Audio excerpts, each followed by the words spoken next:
Patuh. Alhamdulillah, bismillah, alhamdulillah. Yang kami hormati kawan-kawan sekalian. Malam ini kita sepakat memang sinau sejarah, nggih. Sinau sejarah. Kemudian kalau menurut pemikiran Mas Maisun, nggih, idealnya sebenarnya sejarah itu kan dikaji lewat keilmuan, nggih, akademik, nggih. Sebelum mungkin kalau boleh saya mengungkapkan serba-serbi tentang sejarah Pekalongan, wabil khusus Pekalongan era Islam ya, karena ada era sebelum Islam di Hindu itu pernah ada kita. Saya agak keberatan Mas Rizky tentang judulnya, kita mengungkap kebenaran, seolah kita yang paling benar ya. Ya walam sih ya, kita belajar sejarah itu kan belajar masa lalu. Saya yakin kita nggak pernah tahu apa yang terjadi di masa lalu kita kok. Ini kan sebenarnya spekulatif sekali ya.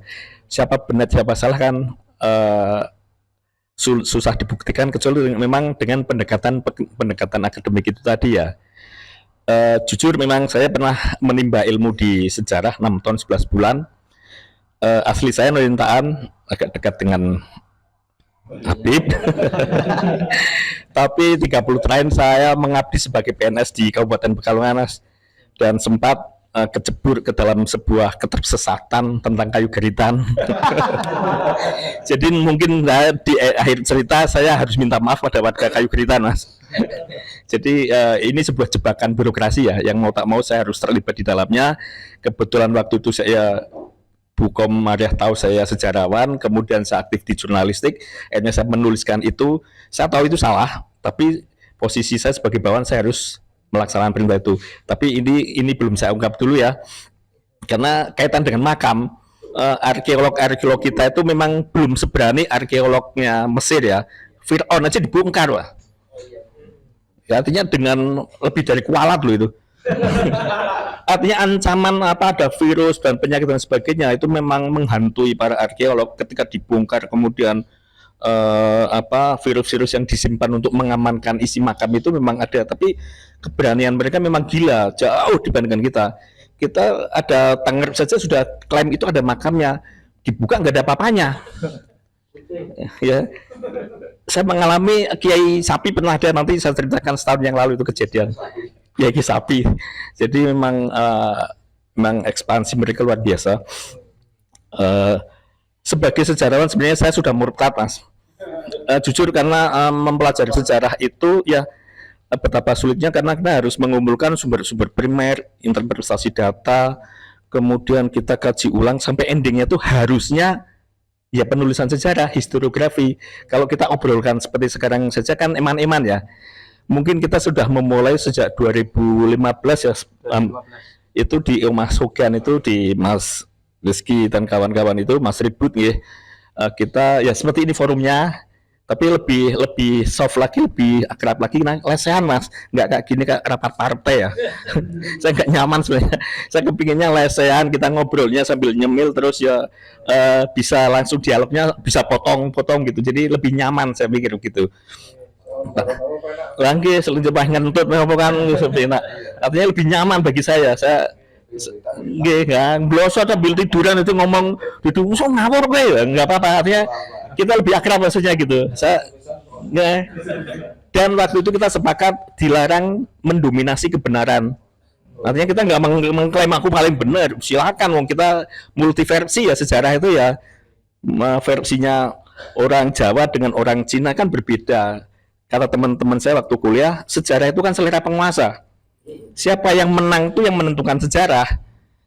Karena yang menang TNI Angkatan Darat, maka Angkatan Laut, Angkatan Udara, bahkan PK itu ya bukan apa-apanya lagi. Siapa yang menjadi pahlawannya, siapa jadi bajingannya, itu kan itu hak-haknya yang menang. Termasuk yang menang ini saat ini adalah kaumnya Habib ya. Boleh dong dia mengklaim itu pahlawan saya, walaupun kata Anhar Gonggong itu hanya kayak satu kata jawabannya, bohong. Ya kayak gitu ya. Jadi ini fenomena ini sebenarnya fenomena pembelokan sejarah, entah itu sejarah NU atau apa, itu bukan terjadi akhir-akhir ini saja, Wong. Itu rekayasa seperti itu sudah biasa terjadi. Artinya sebagai sejarawan saya sebenarnya tidak kaget.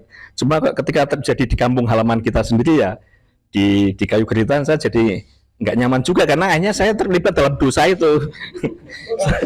Jujur, sebelum maaf ya, ketika hall pertama ini saya mulai cerita itu lagi ya.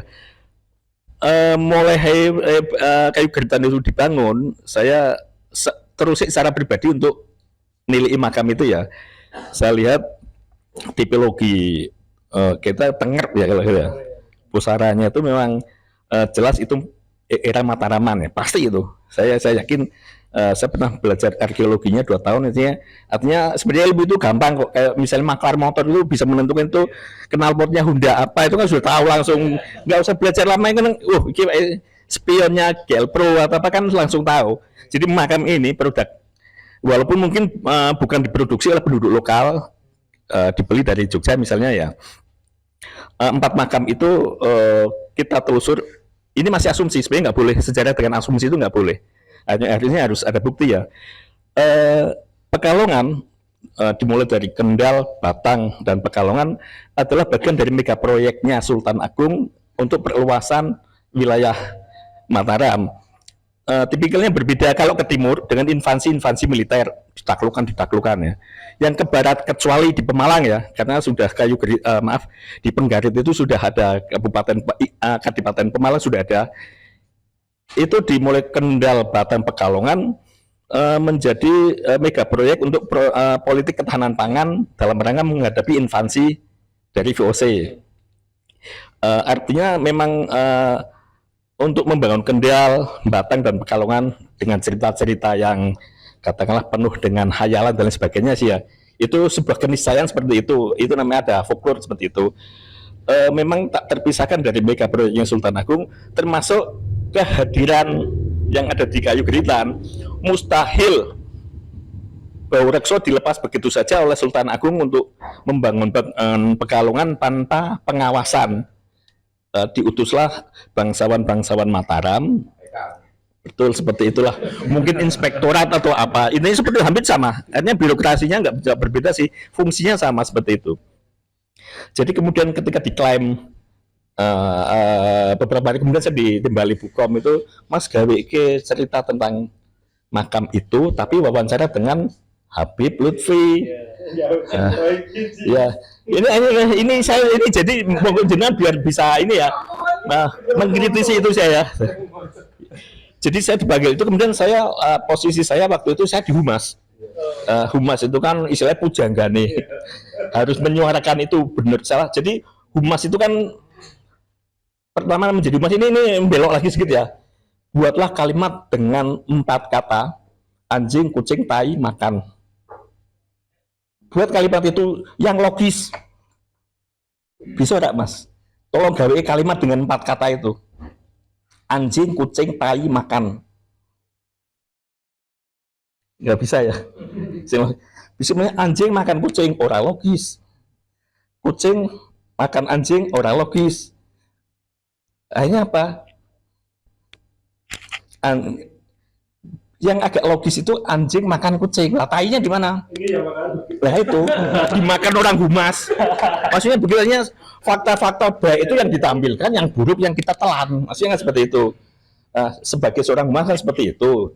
Saya akhirnya merangkul sejarawan produk dari UGM. Kebetulan masih keponakannya Pak Rosikin, Mas Haris. Hari ini harusnya ada hadir ya. Saya rangkul, oke lah, kita malam itu, ini kronologi ceritanya biasa tahu semua ya. Di situ sudah hadir ya pejabat-pejabat tinggi militer kita, termasuk Komandan 407 ya, terus sekdanya, camat Karanganyar Pak Win, dan semuanya hampir semua pejabat yang kalau di situ hadir. Saya duduk manis di saungnya itu wawancara. Saya pakai pendekatan jurnalistik, jadi apapun kata narasumber saya tulis ya. Teman saya Mas Haris itu agak idealis, pakai pendekatan akademik. Dia harus mengkritisi itu semua. Kesalahan Pak Habib, dia nendang saya salah. Sampai 4 kali, sampai 3 kali, keempat kali dia nggak tahan. Ya. Maaf Habib, ada beberapa statement Habib yang tidak pas. Habibnya langsung mendelik. Gitu. Anda itu mau ngajak wawancara apa diskusi? Kalau wawancara, yuk kita teruskan, kalau diskusi nanti. dia balik lagi. Habib dalam ilmu agama memang lebih hebat daripada yang lainnya. Tapi dalam ilmu sejarah kan tidak maha tahu dan tidak maha benar. Langsung kelekep saya diusir. Artinya, terus kan yang lainnya kan pejabat-pejabat, Mas ini kudu rampung loh besok hall. Saya harus membuat buku itu kan harus apa ya, buklet itu gambaran betul lah. Mungkin jenengan bisa tahu berapa itu ya. Puitis banget. Saya novelis masuk. Begitu tuh, kan saya ada di Pak Sekda kan, Mas pokoknya bagaimana caranya harus selesai wawancara itu. Akhirnya saya lelo ke makamnya itu lagi kan, saya ngikuti Habib, ayo Bib dilanjut Bib. Ya karena dia tahu saya orang Nuyuntan kan agak ya ada kedekatan psikologis ya. Semua balik. Nah, setelah teman saya pulang terus saya tulis lagi. Jam 3 saya selesai, hampir apel saya ditemui Mas Dersun dulu. Ya tetap dia mencaci maki tulisan saya. Bilang gue sejarawan tapi lah. Saya ini perintah pimpinan. Saya salah. Artinya saya dalam mau ya salah benarnya waktu itu ya belum bisa di ini ya. Artinya saya memaparkan data-data apa yang disampaikan oleh beliau. Saya benar salah, saya menjadi petugas humas menulis apa yang dikatakan narasumber.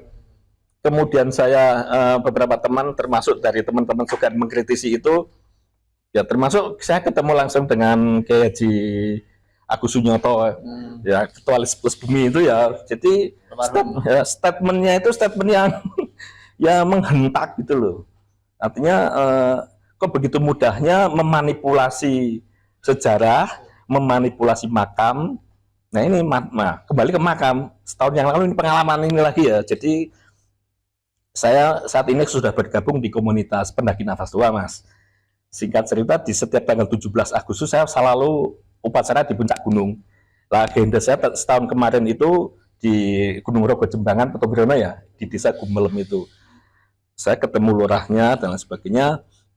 Ternyata beliau adalah keturunan dari terah pasukan Pangeran Diponegoro. Adiknya mendirikan pondok pesantren di Wonosobo dan dia di Gumelem itu. Artinya dia tahu persis perkembangan dinamika dari penduduknya. Itu sedulur kabeh ya. Ketika tiba-tiba suatu hari dia mendapat berita bahwa di atas puncak gunung itu ada makam. Dia datang ke puncak itu loh, makamnya sapa wong seumur-umur dia sejak kecil mbah-mbah nggak pernah cerita di situ ada siapapun. Artinya dia ngomong di Sarasean itu ya, pas malam tirakatan ngomong, maaf Pak, saya melakukan anarki, saya kepala desa anarki apa Pak Lurah? Saya ngobrol-ngobrol 3 makam di atas puncak gunung, dan tidak ada apa-apanya memang, tapi disiarai dan hampir di hall. Nah yang lebih parah lagi, di depan kandang sapinya, dia punya sapi mati di situ dikasih nisan dan diholi. Masya Allah ya, ini lagi modus memang seperti itu ya. Artinya ya, kiai sapi loh maksudnya ya Allah sebegitunya loh. Artinya kita begitu pandainya kelompok-kelompok itu mengklaim, lalu saya berpikirnya tentang pembodohan umat ya. Kok sebegitu? Hah? Pokoknya Sofyan terjemah ke dulu sawong gowo sapa kuwi. Intinya tetap dibongkar dan itu tulang belulang sapi. Jadi artinya dia bersumpah dengan kata demi Allah saya lakukan itu. Itu tanggal 16 malam 17 saya cerita soal itu. Artinya kecenderungan seperti itu di Pekalongan pun terjadi. Kita ini saya buka-buka buku kuliah lagi, memang kita impor ulama-ulama dari sana. Itu kan memang request dari pemerintah kolonial Belanda. Karena apa? Pasca perang Diponegoro masih banyak ulama-ulama lokal yang tetap melakukan perlawanan, baik secara fisik maupun dengan ajaran-ajaran agama, lawan kafir. Nah, untuk menjinakkan itu didatangkanlah, yes, pokoknya itu ceritanya itu per 1832 pasca perang Diponegoro itu, tahun-tahun itu termasuk mungkin kebanjiran ulama di Pekalongan. Nah unik, perang Diponegoro itu separuh dari penduduk Jawa itu habis, entah karena perangnya sendiri, kelaparan, penyakit dan sebagainya. Tapi di Pekalongan populasinya justru bertambah karena banyak meluber lasar-lasar Diponegoro yang ada di sini, termasuk Mbah Gembol yang di Pekajangan ya. Mbah Wayah di Kerapia, hampir merata di tiap daerah itu. Ini memang unik. Artinya jangan-jangan sampai nih yo keturunannya Pangeran Diponegoro, laskarnya, dan melakukan operasi ini, operasi intelijen. Dalam arti begini, mereka kan banyak juga yang dari kalangan bangsawan, dari prajurit yang memiliki gelar-gelar kebangsawanan ya, ditinggalkan semua, tetapi ciri khususnya rumahnya hampir kalau orang Jawa, rumah yang ada sumur itu kan pakiwan ya, pasti di sebelah kiri ya, khusus itu di sebelah kanan. Kemudian ada pohon kemuning, pohon sawo. Itu jadi tanpa harus bercerita bahwa kamu siapa itu. Ini teman saya. Karena ini operasi intelijen. Artinya itu sudah ada tanda-tanda seperti itu. Termasuk jadi kalau tiba-tiba maaf bin. Nah, kayak ya itu ya ini kok anu banget ya, artinya sebegitu teganya sih wong sesama muslim. Sama yang ngomong. artinya kok mentalnya memang mental kita didesain ya, mental anak jajahan yang selalu minder kepada bangsa asing itu terus menerus seperti itu. Jadi saya sangat senang ada berita bahwa terjadi resistensi di Kayu Geritan ya, ada perlawanan. Puji Tukul bilang hanya satu kata lawan. Artinya memang oke lah, masalah agama sih kita tawadu ya, manut lah, kemudian ono kualat-kualatnya ya rawani nyong bimedi lah. Maksudnya kebenaran harus kita tegakkan tetap seperti itu yo, walaupun pahit. Tapi kalau memang itu leluhur kita, ya jangan terus diembel-embeli dengan produk-produk asing. Tapi memang kenyataannya memang kualitas umat kita masih seperti itu di sini. Ya. Jadi yang perlu kita lakukan di sini, saya berharapnya ada semacam pencerahan dan pencerdasan. Artinya, oke lah ini kalau ini sebuah gerakan, mungkin gerakannya ya gerakan intelektual dulu lah. Tidak dengan kekuatan massa, tidak dengan kekuatan otot, mungkin dengan menulis ulang bukunya. Saya siap merevisi lah kesalahan saya. Jadi saya katakan malam ini saya malah lego. Saya ngempet dosa intelektual saya sehingga saya murtad dari ilmu kejaman itu. Berapa tahun berarti? 2010-an ya kayaknya, apa 2012 ya? Iya, bukan 2006. Iya dari 2006 sampai 2011 sih. Tapi artinya kayaknya kisaran tahun 2010-an kayaknya. Almarhum Pak Haji Lukman kan? Kampanye terakhirnya 2006. Iya, itu kampanyenya. Oh, enggak dong Mas, itu kan masa menjabatnya 2006. Pak Antono di 2004 sampai 2009 masih Pak Antono. Gitu? 2006 itu kampanye buka. Sudah mulai itu. Jadi pokoknya kisaran itu mungkin di Wakil berarti. Ora. Terus jadi buati wakil Pak Ponco. Pak Ponco.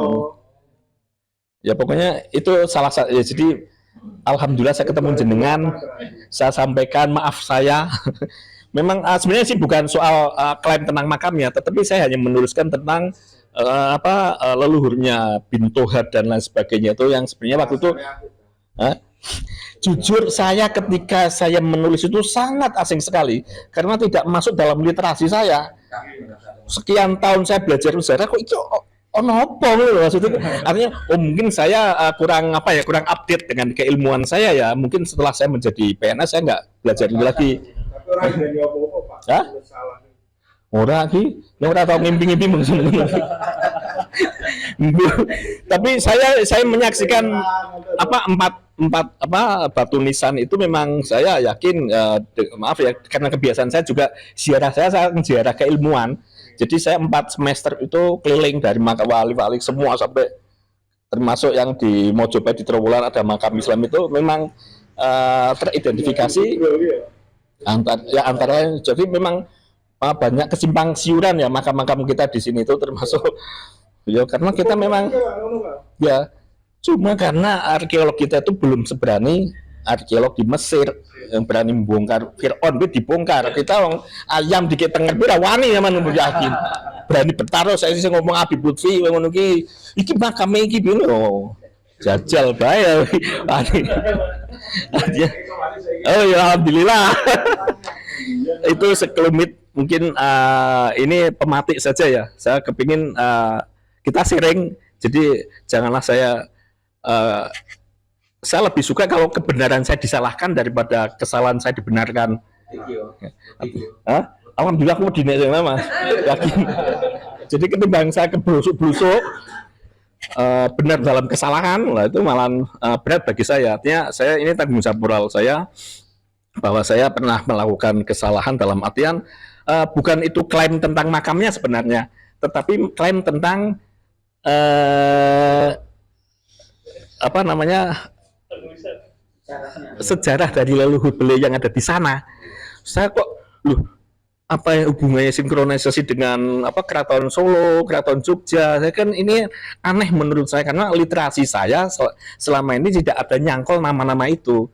Jadi kok sebuah cerita yang menurut saya, wong saya juga penulis fiksi, gampangannya kalau menulis fiksi itu kan boleh melompat-lompat ya dari A ke B, kalau ke Z, Z ke X. Tapi kalau secara ilmiah kan tidak boleh seperti itu, ada teori dan metodologinya yang harus dipatuhi lah. Ini kan memang saya pikir perlu ada untuk pencerahannya, matur nuwun. Kemudian Mas, ayo Mas, gawe bukune Mas, mosok rawani kayak gitu.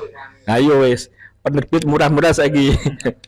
Kita mungkin nantinya saya berharap tidak hanya pertemuan ini saja, mungkin ke depan 1 bulan sekali kita bisa dirutinkan. Dan ada notulensi ini Mas, terus digawe buku ya, oke, luar biasa nantinya. Artinya ini sebuah gerakan di Pekalongan. Kita tidak melihat kota atau kabupaten karena ketika kita bicara Pekalongan dalam konteks sejarah budaya kan kita harus melebur. Wong kata-kata kota kabupaten kan hanya kepentingan birokrasi ya dan administrasi. Ya, tapi ketika kita di sini, ayolah guyub rukun wong Pekalongan, yuk jejal. Kita nggak usah cerita tentang sejarah di sana sini, tapi lokalan kita aja di sini seperti apa. Ngeten nggih. Ya, itu saja dari saya. Matur nuwun bisa ketemu jenengan. Saya bisa melakukan pengakuan dosa. Jadi gini ning gereja itu sampai ke ben ngono ben aja makune lho. Beneran ibu. Hah? Oh, jalan ngapura. Itu saja dari saya. Matur nuwun. Akhirul kalam. Assalamualaikum warahmatullahi wabarakatuh.